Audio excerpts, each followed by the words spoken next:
俄军的战法变了，开始摧毁乌克兰的战争潜力，而伊朗与俄罗斯的事实结盟，其影响很可能是长远的。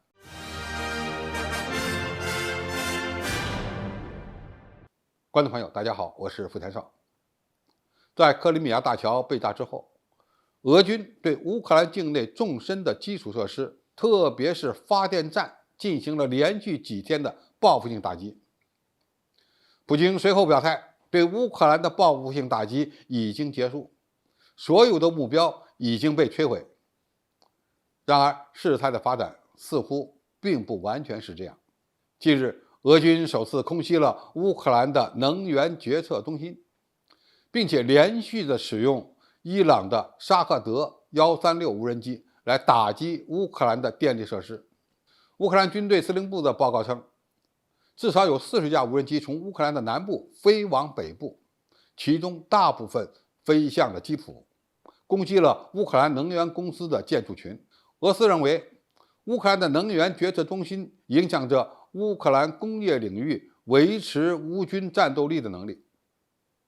这也意味着俄罗斯终于开始下决心打击乌克兰军队的战争潜力，而使用伊朗的无人机可以最大限度地降低导弹的使用成本。泽连斯基本人表示，自10月10日以来，乌克兰30%的发电厂被毁。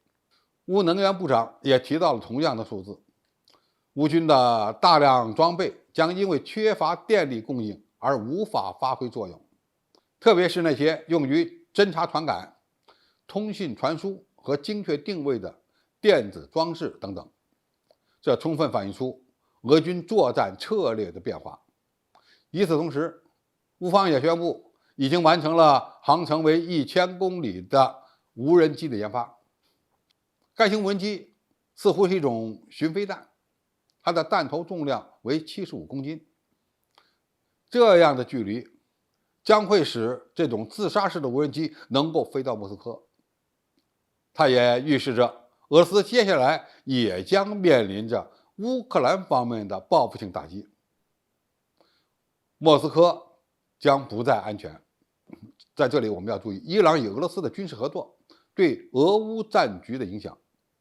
因为俄罗斯军队正因为伊朗的帮助而获得了瓦解乌克兰战争潜力的能力。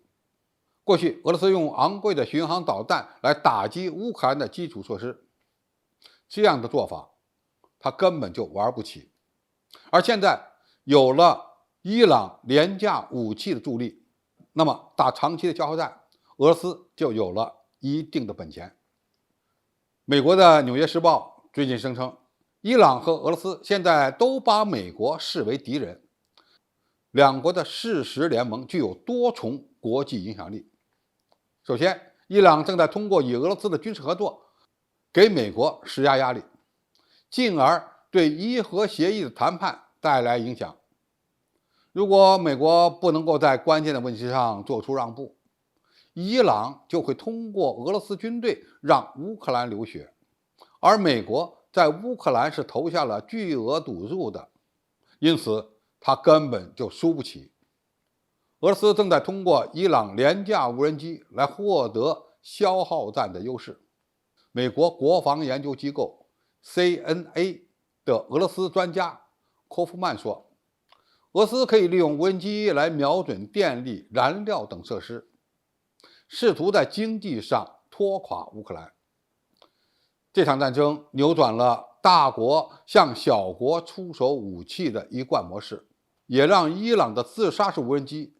现在成了全球最受瞩目的武器。最后，因为伊朗的入局，以色列也可能因此而被拉入俄乌对决的战局。以色列原本与俄罗斯有着特殊的默契，并没有援助乌克兰，但是因为伊朗无人机不但在轰击乌克兰，同时也等于能够威胁到以色列，这就让以色列对乌援助正在变成现实。而以色列的防空力量一旦进入乌克兰，又将给俄乌消耗战带来新的变量。总体来看，俄罗斯使用伊朗无人机攻击乌克兰的电力和能源设施，意味着伊朗与俄罗斯关系的巨大转变。也意味着俄乌战局进入到了一个以摧毁对手战争潜力为目标的新阶段。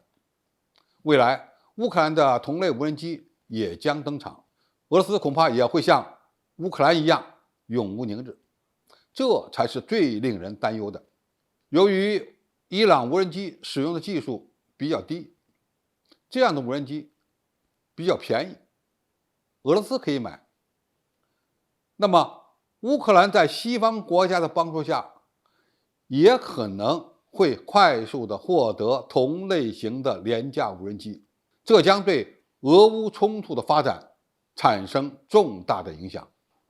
好，今天的评述就到这里，谢谢大家收看，我们下期再见。